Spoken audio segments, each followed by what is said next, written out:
Hello everyone! Today I'm going to run you through a quick tutorial about how to use these very complicated and very knobby washing machines in South Korea. So let's take a look.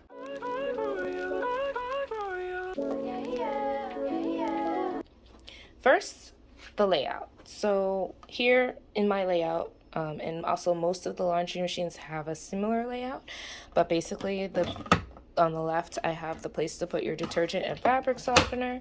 On the middle is what I like to call the control center, which is where you choose your wash, and on the right are the different settings that you can look at. Today we're just going to look at how to turn this on, nothing else, just how to turn it on. So first, what you would do is press the tone 1 button to turn it on.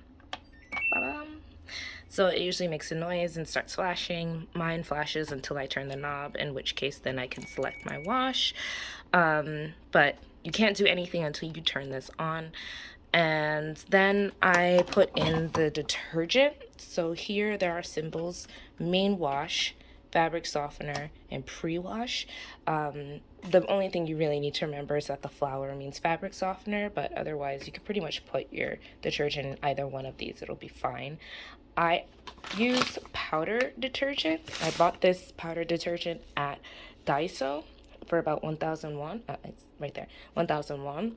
And I usually eyeball how much I need, but it does have recommended amounts based on your washer size. So although my washer is actually a 9 kilogram washer, it can take a max of 4.5 kilograms. So this is like the line that it recommends where the laundry should end to make that 4.5 mark. Actually, if it does go over this number, your machine will error and you'd have to take some laundry out in order to wash your clothes. So that's something important to know. But yes, my detergent says recommended 30 grams in here. I definitely put more. I'm not very eco-friendly, to be honest.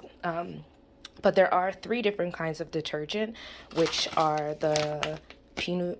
This is the karu binu, which is the powdered one. There's also palle binu, which is the laundry soap bar, and the ekche seje, which is the liquid detergent.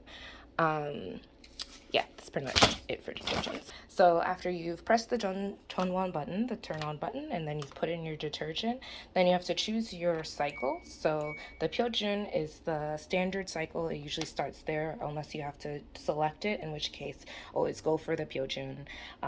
It's just standard. The rest are things like delicate and eco-friendly, and I will actually make a video getting into those details, but in this one we're just learning how to turn it on. Once you've select your setting, your laundry's inside, you've closed the door, you've put the detergent in, then you can go ahead and press this button that looks like a play button, which is the 동작 일시정지 button, and you just go ahead and press that and you're good to go. So that's how you use it.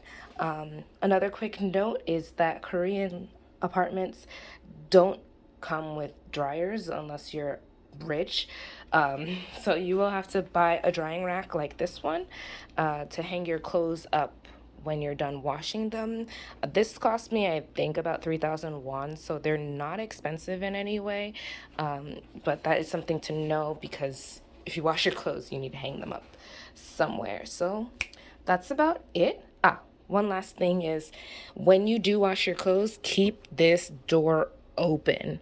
The last thing you want is for inside of there to smell like gross old mold, which it will if you close the door. Just leave it open for at least 24 hours to air out.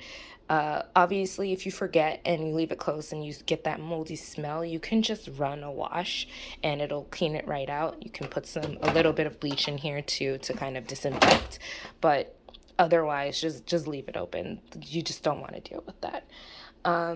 Later I'll be posting a more in-depth video about washing machines. So what exactly are all these, how to use them, what are the different settings you can use, how to maintain your washer, etc., etc. I'll go into more detail about detergents, but for this one it's just a general how-to. And I will also provide a study guide with flashcards to accompany that video as well. So stay tuned, and I'll see you in the next one.